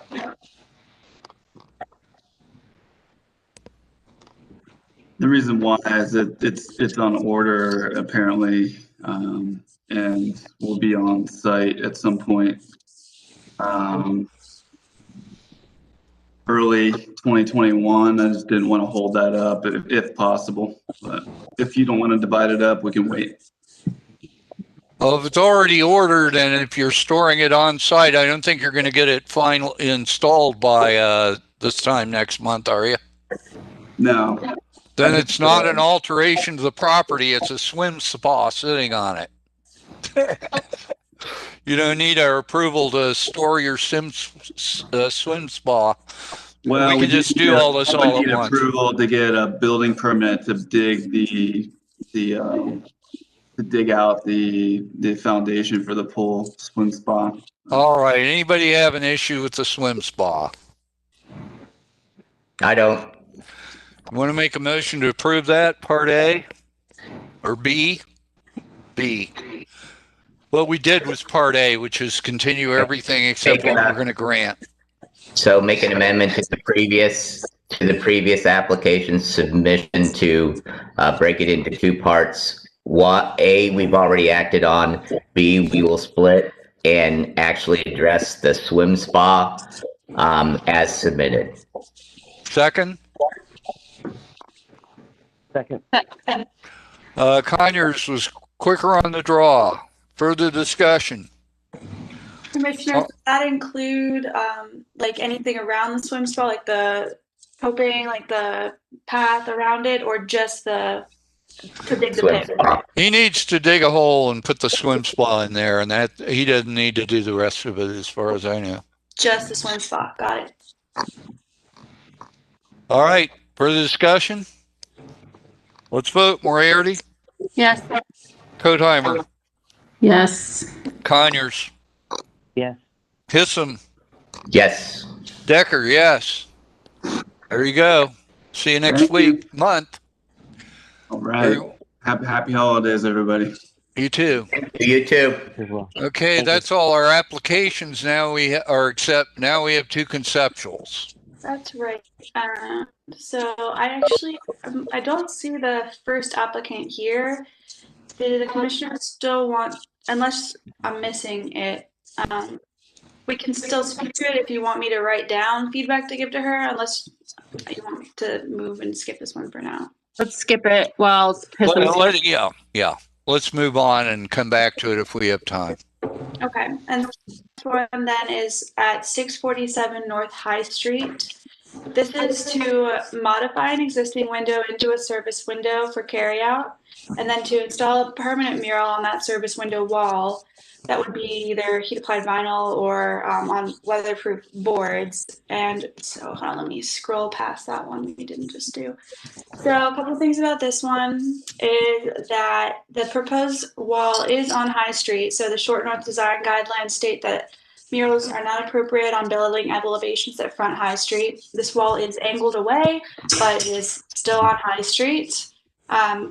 The Short North Design Guidelines don't speak to walk-up windows. They state that auto-oriented pickup windows are not appropriate. So I feel like there's a little bit of room here to discuss a walk-up window. I took a look around at nearby buildings, did not see any existing walk-up service windows. And I know that Commissioner Moriarty had mentioned there might be one in Italian Village. I was not able to figure out where that might be. I talked to Kim, who staffs IVC, and we weren't quite able to find any. So I might have missed it if it exists, but I did not see any.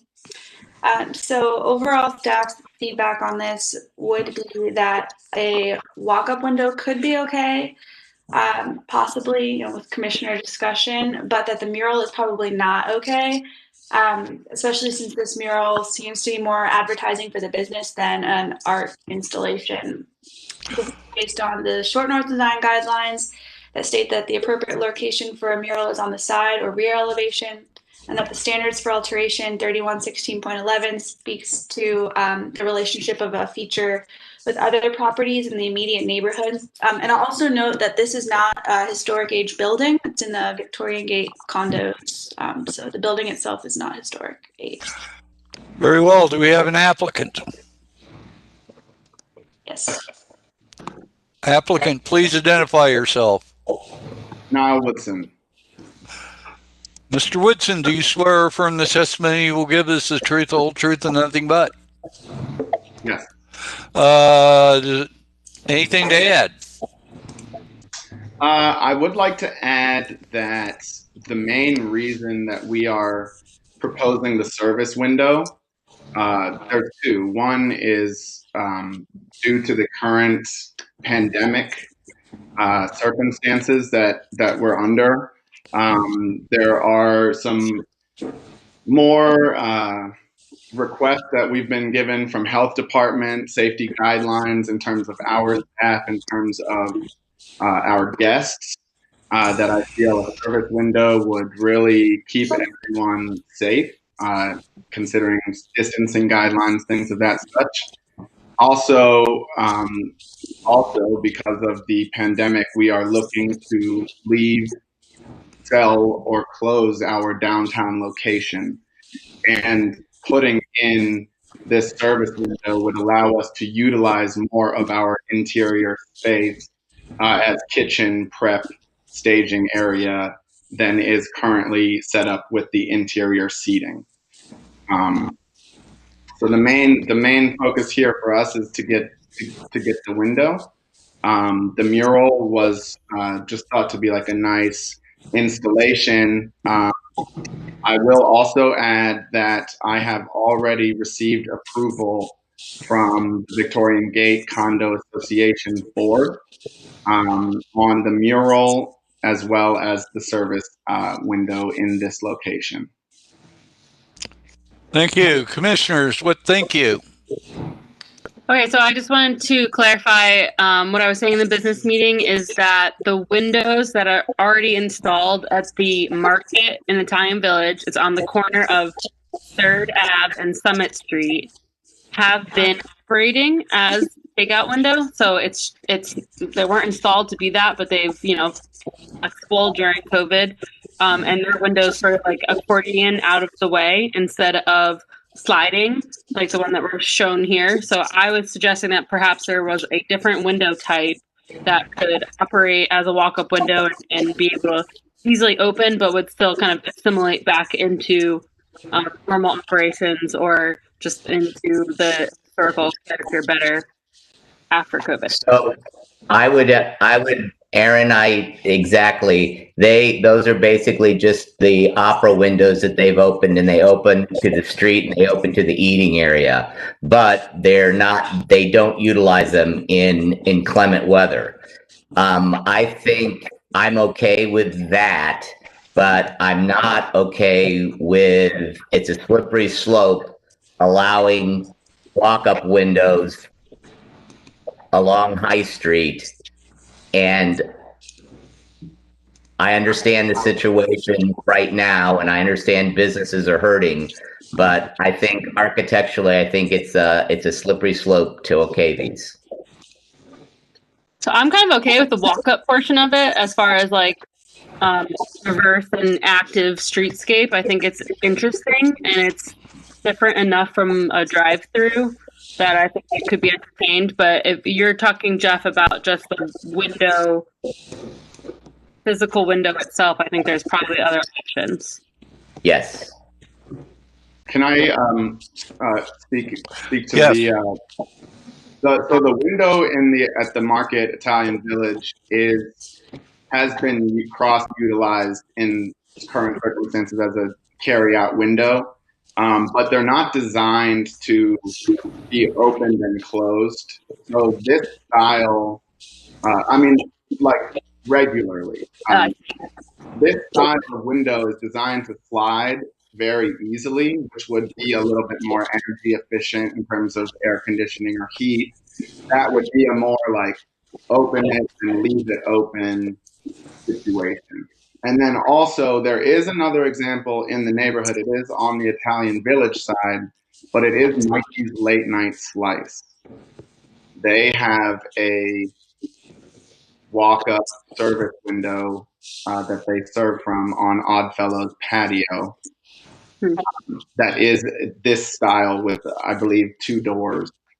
That's a temporary structure, I think, though. That's not a permanent structure. Technically. So I think you need to look at different types of windows, because this one doesn't. I understand the functionality of it, but I mean that's a prominent corner. It's a prominent plaza.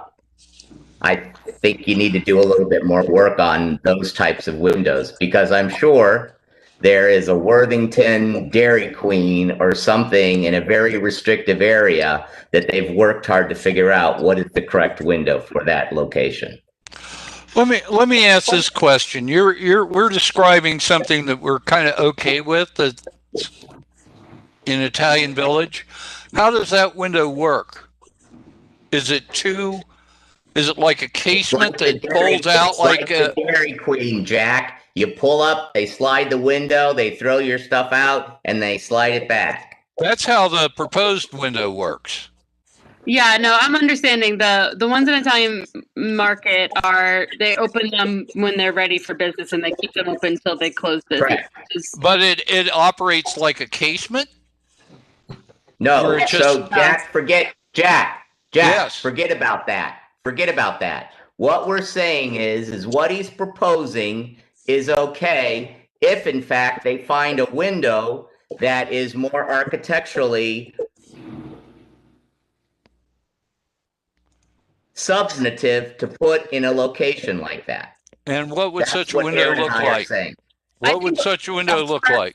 Jack, part of that window would potentially be the existing window is a much larger area of glass. So part of this shown window, there's about 5 inches of metal that's added.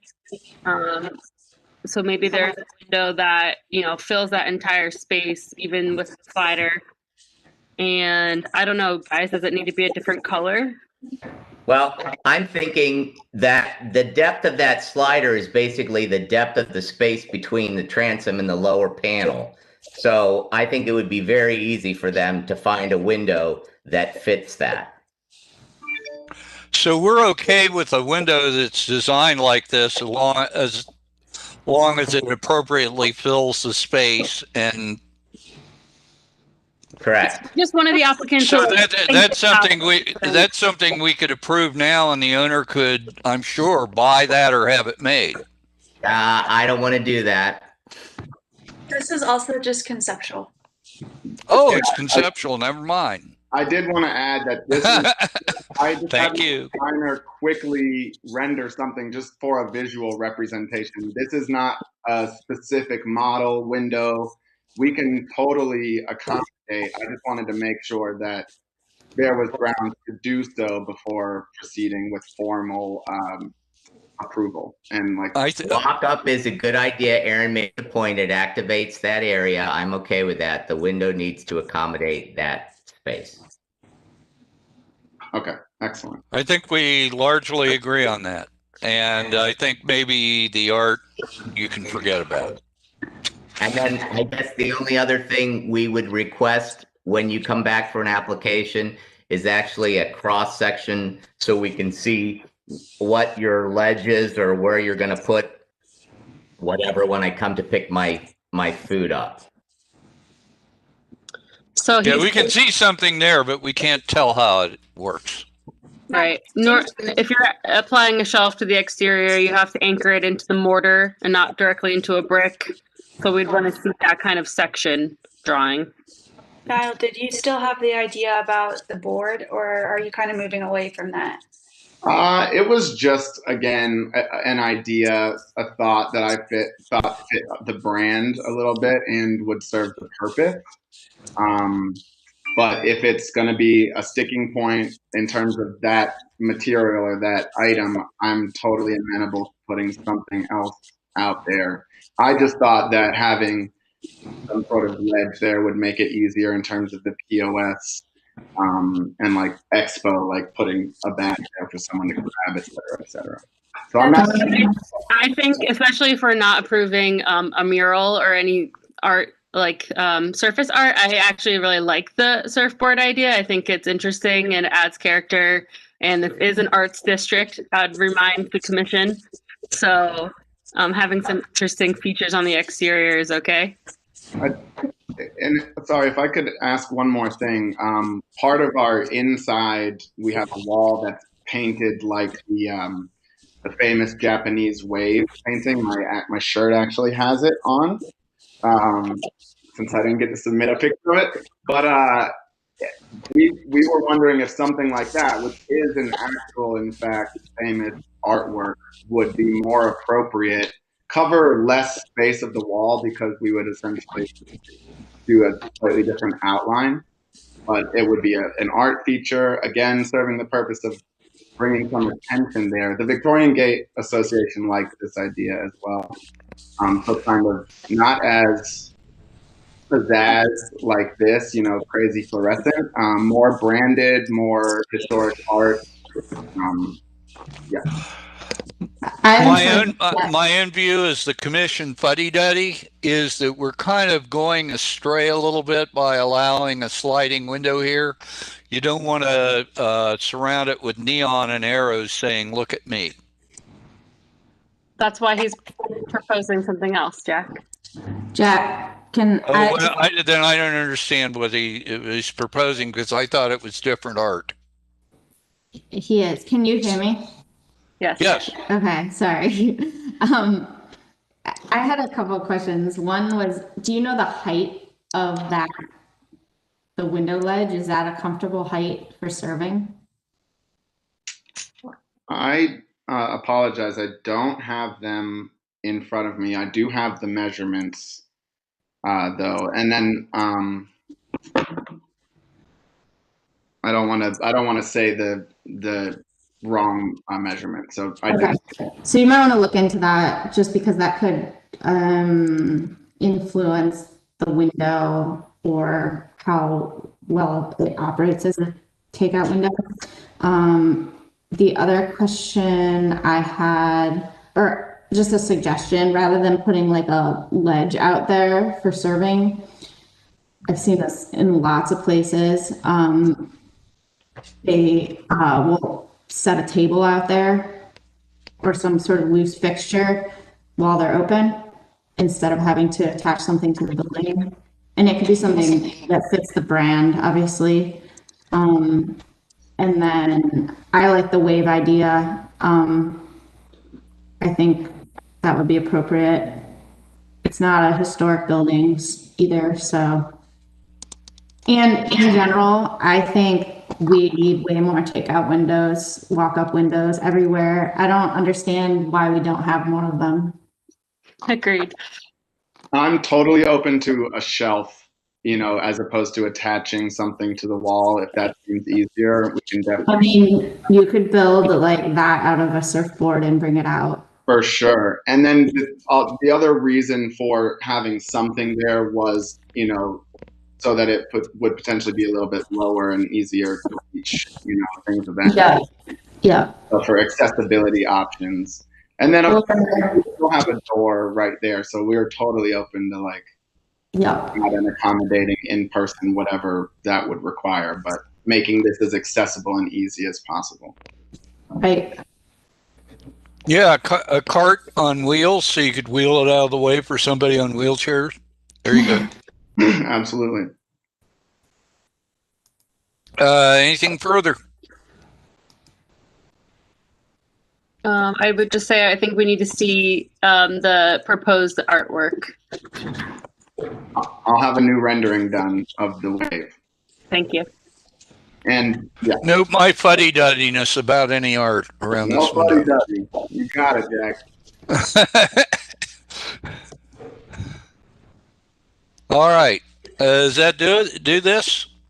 Very well. We've got one outstanding application without an applicant, which is Thank you. Thank you. This is the fabric awnings over 3 windows and a second story door at 1203 Highland Street. I have talked to her and she understands that staff's opinion is that awnings would not be considered appropriate here, but she still says she'd still like the commissioner feedback.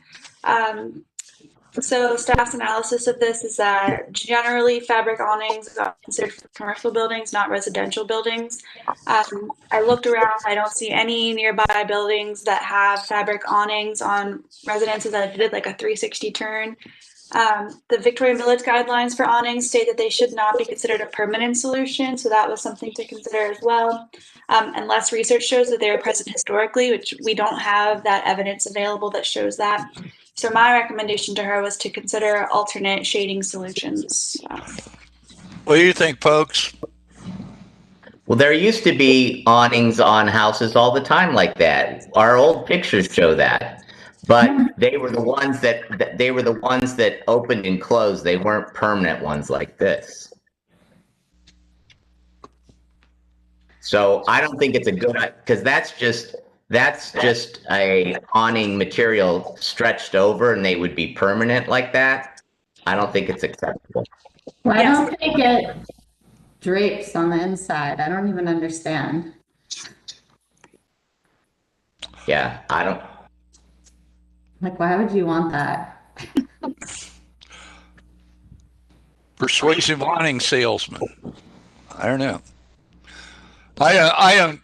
This does not appear to be appropriate to me, at least as a fixed one. I think they should rebuild the porch piers also. That might be a better use of money. Yep. There are a couple of them still in the neighborhood. There's a couple of them on Neal. There's one home that has a canvas awning at the stoop of the porch, which I think is closer to 4th and Neal. There's another one that's on 1st that is more of a barreled kind of vault, if I remember correctly. And I think we recently approved a porch or / stoop replacement project through Urban Order. But I think the existing home had a canvas kind of awning condition over the entry. There's another one, which is a porch that was redone, which is right on in between 2nd. I think it's 1st and 2nd on the west side of Neal. That one has always, has an awning that comes out, but I think I can't remember if they reinstalled it when the porch was done or if it's still out there now. So and it was pretty significant. It's a double, if I'm not mistaken, a real beautiful kind of long porch that kind of covers the entire front face of the double itself. But I remember the awning was kind of a striped awning that kind of caught my attention a couple times. So there are some in the neighborhood, so just wanted to make the commission aware from that standpoint. So that's all. This is a weird picture because it shows the house bathed in shade because of this big tree in front of it. Yeah, I just don't understand. I don't understand why they want awnings. Oh, well. Does that give you the kind of feedback you need to send back? Yeah, Sarah? I think that'll be helpful. and I'll try and talk to her more about interior shading options as well, and give her an idea of what your feedback would be if she moved this to an action item, which so far it doesn't seem it would be considered appropriate. All right. Thank you. It's 6:01. Do we have the appropriate motion? We're going to have to get to elections of officers, and I'll continue to serve in all three positions until we do. So moved. Unless you want to take care of it now while Jeff goes away. No, Jeff already left. Motion. We could elect him to all three things. All right. Do we have a motion to adjourn? So moved. Second? Second. Mr. Conyers won that race. All right. We are adjourned. Thanks, everybody. See you all in a couple of weeks. Merry Christmas. Thank you. Thank you. Bye. Have a good holiday. All right. Ah.